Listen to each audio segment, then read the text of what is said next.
It's time to take a brave moral inventory. We are down to our last box of sidewalk chalk here in the Picker Palace. This is the mud room. This is where the boots go. This is where the shoes go that mow the lawn. This is where all the outside stuff is. And I'm going to recycle this box. Probably open up that one soon. But I have loaded up some buckets full of chalk.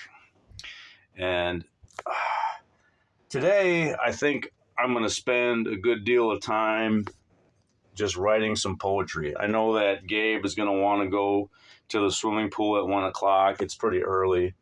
So there are some poems that I have written that belong in certain parts of the city of Neenah. I've come to realize that. Like the poem that belongs at center court on the basketball court of Washington Park. I think that poem, I write it again and again and again on that basketball court because I think it's very important for people to read that are going out into the 106-degree heat to play basketball. It's going to be an absolutely scorcher of a week this week.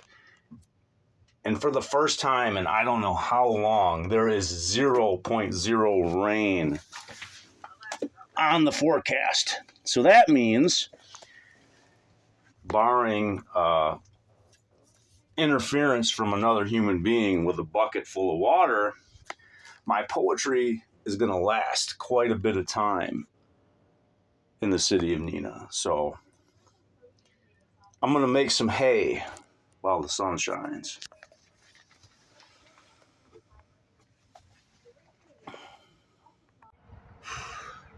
One down. I don't know how many to go. Here's the rough draft. Let's take a look. We got a bag for garbage pickup. I know there's a lot of people that probably would not be caught dead wearing these pink shoes and yellow socks, but I would. News to you, everybody out there, someday you're gonna get caught dead. Now, I'm not gonna work out too much today, but I think it's safe to say that there is no human being on God's green earth that has done more pull-ups, push-ups, bar dips here at Mr. Gurr's Castle. And this will always be Mr. Gurr's Castle, even though I like to be called Gabe's dad now, because Mr. Gurr did a lot of the heavy lifting to get me here today. That's for dang sure. I wrote yesterday how now, looking back at my life, how grateful I am for the anger that I was given, because I didn't use it to destroy anybody. I didn't use it to hurt anybody. I used it to build myself into something beyond imagination. So this is the first poem I wrote today. Kind of matches my shoes, matches my socks. I'm hoping that today, I know Gabe really wants to go to the swimming pool, so I should quit dawdling and just get to stepping around town, trying to leave as many poems as I can before it's time to take Gabe to the pool. Hopefully, this is the first of many today. I wrote a poem not too long ago at the police station talking about how the world is one giant crime scene. There are patterns to people, patterns to their behavior. I'm really good at seeing those patterns and remembering when there's differences in those patterns. But I'm also very observant. I pretend not to be. I don't know if that, I kind of got that from Columbo. But see this little duck here? That's very interesting. I didn't put that duck there. If a forensic expert came and dusted that duck, There's no chalk on that. There's no fingerprints that belong to Mr. Gabe's dad or otherwise. And over here, well, what we have is a pattern. Somebody, and my guess is it's probably Josh Carter at State Farm Insurance. He's the one that's been leaving these ducks in my park. I'm gonna let it slide because, hey, I think the reason that those ducks were put there is to be kind. And there is nothing wrong with that. Never, ever refuse a genuine act of kindness. So here's my second poem of the day. And I'm feeling pretty happy that I got to meet a lady named Olivia.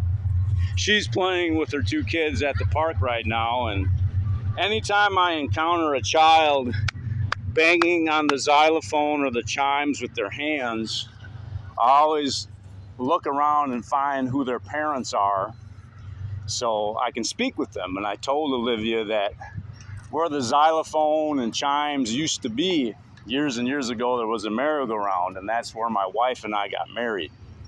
Everybody that comes to Washington Park is family, be it kids, be it grandparents, be it homeless people, be it insurance agents trying to make the world a little bit better with their ducks. So I gave out 2 of my Whammer hammers with the words, "Kindness has no limits," so that the kids could play music. And they only played for a couple of seconds because that's the attention span of children. But the good news is I have more sidewalk chalk. I have more Whammer hammers. And I'm going to repeat this behavior until society makes me stop it. Where's your helmet, sir? These 2 cool kids got a helmet and you don't have a helmet? Oh, got one. Would you like $2 so you can afford a helmet? Sure. Yeah. All right. Can I get my brother a helmet? What do you mean, can you get your brother a helmet? Because he has a scooter. Are you serious? All right. That's for you. Buy a helmet. Do you know who Officer Joe Benoit is? No. He's like the coolest police officer on the police force. He gives away free helmets to kids. Would you like me to hook you up? Sure. I'm going to do it. Hey, you guys have a good I day. need one for my brother, too. All right. What do you mean? Give him that one. Oh, yeah. This? You give him the money so he can buy a helmet. Oh, yeah. You guys be safe, all right? Thank you. I picked up a lot of litter in my day here at Washington Park. And there's this tradition of people leaving behind just absolutely ugly basketballs. So people can play with them if they don't have a ball of their own. This is like the 3rd or 4th time now where someone has just left, hey, I'm going to leave this ugly basketball here at center court at Washington Park. And if anybody is desperate enough, they'll pick it up and they'll bounce it and they'll work on their J here under the hot sun. Now, there are 2 gentlemen right now getting an early start on being a weekend warrior. And it's very important to me that I do not film people without their permission. The kids that kind of did a pop-in on my video that I was filming by the rock, well, I paid them their $2 because anybody that stars or films one of my videos gets $2. That's just my rule of thumb. And I was talking earlier at home about how some poems just feel right. And I think this is the poem that I'm going to write over and over here at Washington Park. Now, if you listen carefully, you can hear the bouncing of basketballs. There's a lot of kids that play for Neenah that work on their skills, their ball handling, their jump shot, their defense. And that's like, really gets a big thumbs up from the people here in Neenah, Wisconsin. Because Neenah has a really, really powerful work ethic when it comes to athletic programs. There's a lot of champions that come out of Neenah, let's say that. I've written the mayor of our city about how in that same vein, in that same effort, I want to work on my public speaking to try to make the world better for kids, not just my kids. I don't know if these 2 gentlemen here have kids or not, but I'm working hard under the boiling hot sun trying to increase my game so I can help every kid in the city. It's so easy to take something from someone else's kid and give it to your own, but that's not helping anyone. I want my tide of kindness to raise every toy boat in Neenah, and I want it to spread well beyond there. So I hope these gentlemen have a lot of fun today. I know I'm going to have a lot of fun writing some poems. It's happened once. It's happened many, many, many times. Heaven always takes care of my poems in the end, but every time I leave a green bucket right next to this poem, and it is my favorite poem to put in this particular part of the world, some brave child who is always a critic fills up that bucket full of water, dumps it all over my poetry, dumps it all over my logo, and it makes me smile every time. I've talked to some people recently about tribism in the city, and little kids are in my tribe. Old people that are near the end of life, they're also in my tribe. But everybody that's kind of in the middle, in that high school never ends mode, and the looking for that place to sit in the cafeteria where you belong mode, well, those people, y'all, they don't get me very much. And they would rather that I just, pulled a Lindsay Lohan in Mean Girls and ate my lunch in the bathroom in a toilet stall. The world would be much more comfortable, I would think, if I wrote my poetry on the back of the doors of toilet stalls.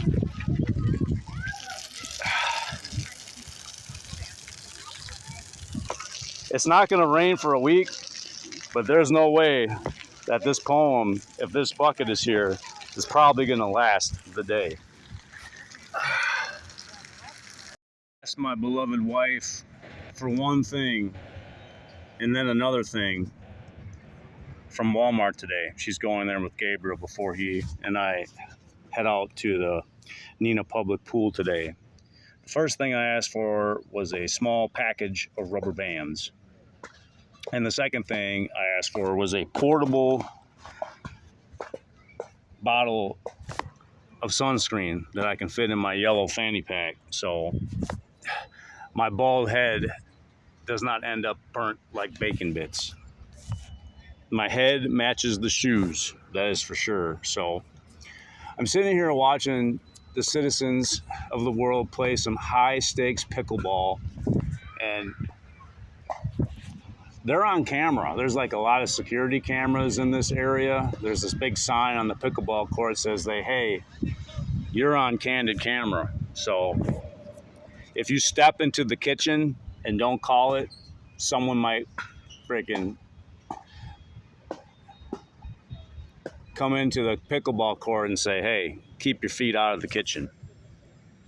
That's one of the rules of pickleball, is you're not supposed to go into the kitchen. It's kind of like a no man's land on the pickleball court.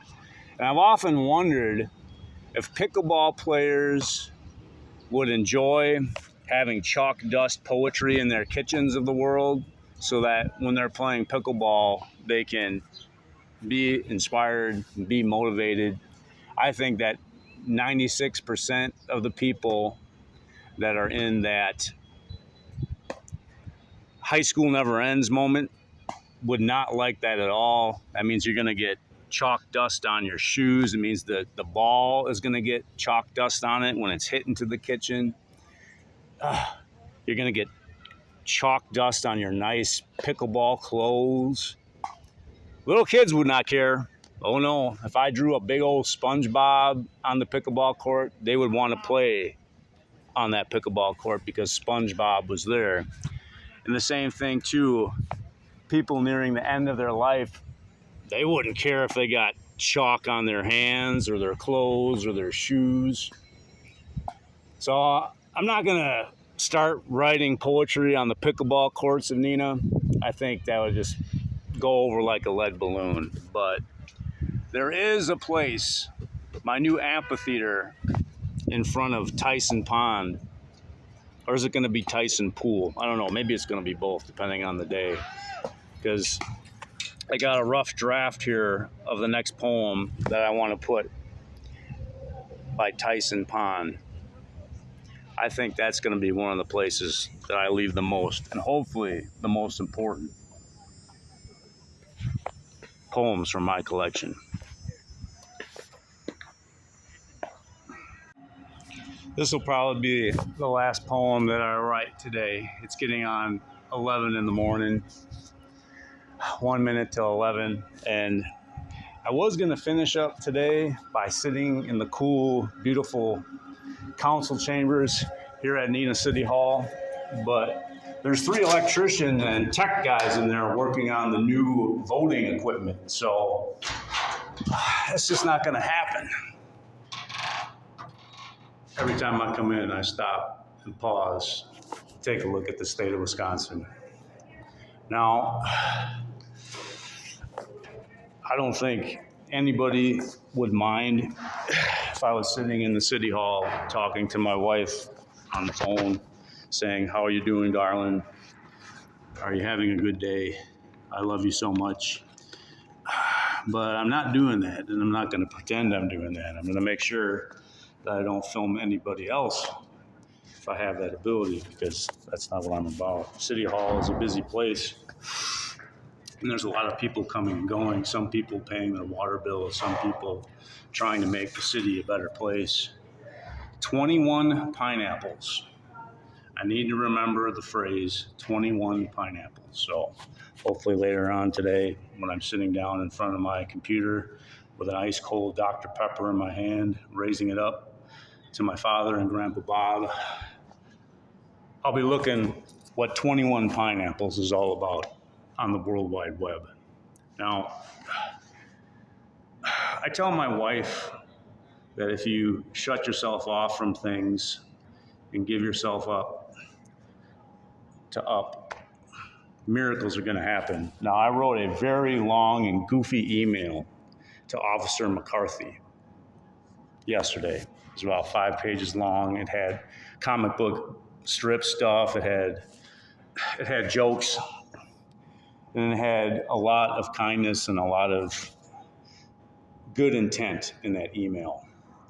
I wanted to come today to City Hall and write my first poem in front of City Hall, and I did that. And sitting in the parking lot of City Hall when I came here today was a police officer, and that police officer has a very, very nice beard. And I just knew in my heart it had to be Officer McCarthy. And sure enough, it was. So I stood by his car for about 2 minutes because he was typing on his little laptop in his police cruiser. And I noticed right away, of course, he had a big black wedding ring on his finger, and that made me smile. And I was hoping that the conversation would go well enough that I could ask him if he had any kids. The conversation went just absolutely amazing. It was respectful. It was kind. There was a handshake. Officer McCarthy does not want to have a milkshake with me. He said, hey, he's trying to lose a little bit. I asked him, I said, hey, brother, you want me to train you up? I mean, not to be changing the subject, but the dudes on the Neenah Police Department, the Sweeney, the twins, everything, they look like they're fitness models from Men's Health magazine.